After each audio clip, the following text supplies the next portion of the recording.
नमस्कार दोस्तों, आप देख रहे हैं गुरु टीवी लाइव। सहारा रिफंड पोर्टल पर सहारा के जिन भी जमाकर्ताओं ने अपना भुगतान प्राप्ति हेतु दावा किया है और उनको भुगतान प्राप्त नहीं हुआ है और वहां से मैसेज आ रहा है कि आपके मास्टर और शेयर है जो अपलोड नहीं है, सोसाइटी से संपर्क करें। इस तरह के मैसेज प्रायः 99% जमाकर्ताओं के पास भेजे जा रहे हैं।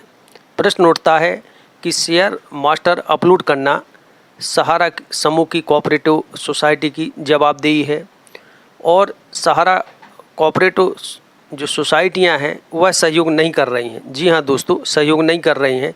मैंने स्वयं देखा है कि यहाँ से मास्टर शेयर अपलोड हुए बहुत समय हो चुका है, लेकिन सोसाइटी है जो जानबूझकर CRCS शेयर और मास्टर नहीं पहुंचाए जा रहे हैं। यहां तक कि सहारा रिफंड पोर्टल पर है जो अभी वर्तमान में 19,999 तक रीसबमिशन हो रहा है।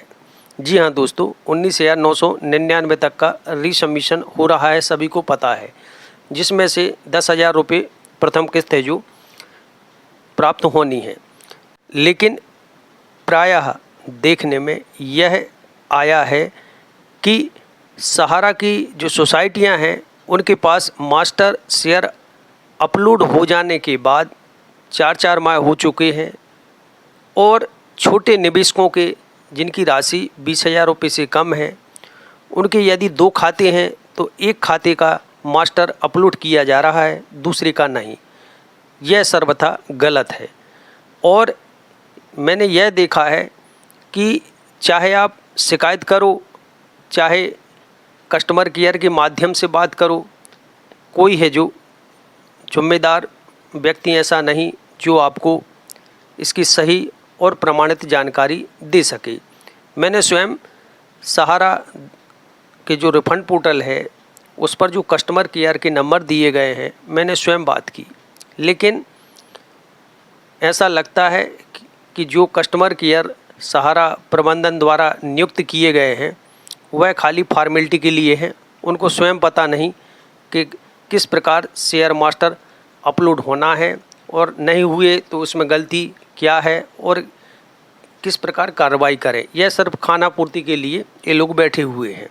अब प्रश्न उठता है कि आखिर जमाकर्ता और सहारा के जो फील्ड वर्कर जिन्हें एजेंट बोला जाता है वह करें तो क्या करें, क्योंकि गलती उनकी नहीं है। गलती सहारा समूह की जो कोऑपरेटिव सोसाइटी के जो डायरेक्टर और प्रबंधक हैं उनकी गलती है, और अथवा CRCS की है। यदि मास्टर और शेयर अपलोड नहीं पहुंच रहे हैं तो आपको सहारा समूह की जो सोसाइटी हैं उन पर कार्रवाई करनी चाहिए। खैर, मैं आपको एक महत्वपूर्ण जानकारी बताना चाहता हूं कि अभी देश में आचार संहिता लगी हुई है, प्रशासन एक्टिव है, और यदि आप चाहें तो आप अपनी समस्या का निराकरण कर सकती हैं। वो कैसे?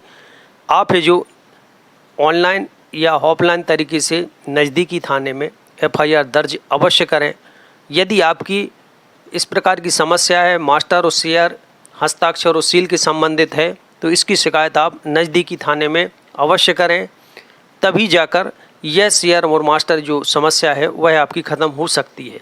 इसके लिए आपको आगे आना पड़ेगा, क्योंकि सहारा प्रबंधन सुधरने वाला नहीं है। इसमें सहारा के एजेंट या जमाकर्ता की कोई गलती नहीं। यदि आपके मास्टर शेयर हस्ताक्षर और सील संबंधी जो समस्याएं उत्पन्न हो रही हैं, इसमें निश्चित ही सहारा प्रबंधन दोषी है। जब तक आप पुलिस थाने में FIR दर्ज नहीं करेंगे, यह मामला सुलझने वाला नहीं है। जी हाँ दोस्तों, सुलझने वाला नहीं है। इसके लिए आपको FIR दर्ज अवश्य करें। साथ ही साथ आपको लगता है कि आपको गलत डिफिशिएंसी दे दी गई है CRCS की तरफ से, तो RTI के माध्यम से CRCS से अवश्य पूछें। और विशेष ध्यान दें कि RTI आप ऑनलाइन तरीके से लगाएं, जिसमें खर्च मामूली है और शीघ्र ही उसका जवाब भी मिलता है। यह प्रक्रिया आपको करना पड़ेगा यदि आपको भुगतान चाहिए है, और यदि भुगतान नहीं चाहिए तो कोई बात नहीं, अन्य तरीके से भी चाहिए है तो आप ले सकते हैं।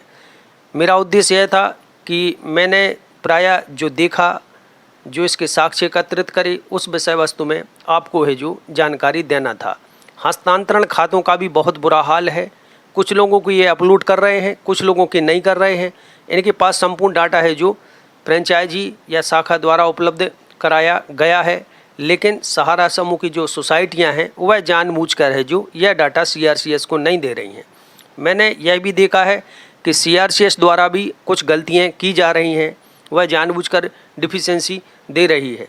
जैसे कि मैंने अभी देखा 2 जमाकर्ताओं के मेरे पास इसके साक्ष्य हैं कि शेयर मास्टर CRCS के पास अपलोड किए गए और CRCS के द्वारा मैसेज आया कि आप रीसबमिशन कीजिए, और रीसबमिशन करने के बाद उसमें पुनः डिफिशेंसी दे दी गई, जिसमें कहा गया कि आपकी है जो शेयर और मास्टर की कॉपी है जो साफ, स्पष्ट और पठनीय योग्य नहीं है। जबकि एक और CRCS द्वारा मैसेज भेजा जाता है कि आप रीसबमिशन कीजिए। तो यह तो समझ में आता है कि CRCS की टीम भी नहीं चाहती कि जमाकर्ताओं का भुगतान हो। यदि चाहती होती तो फिर इस तरह के कार्य नहीं करती। इसके लिए भी आप RTI के माध्यम से CRCS से पूछ सकते हैं। आपको आपकी जागरूकता ही आपका भुगतान दिला सकती है। कुछ वीडियो में जानकारी इस प्रकार की निकल के आई कि सहारा की प्रबंधन कंगाल है, तो ऐसा नहीं है। सहारा के पास पर्याप्त संपत्ति है, सभी को पता है। MB वैली जैसे प्रोजेक्ट में निवेश है और भुगतान आराम से ब्याज सहित हो सकता है, लेकिन भुगतान उन्हीं व्यक्तियों का या जमाकर्ता का होगा जो कि अपने भुगतान प्राप्ति हेतु एक्टिव हैं। आशा करता हूं यह जानकारी आपके लिए उपयोगी लगी होगी। यदि जानकारी उपयोगी लगे तो वीडियो को लाइक व शेयर करें, चैनल को सब्सक्राइब करें। जय हिंद, जय भारत।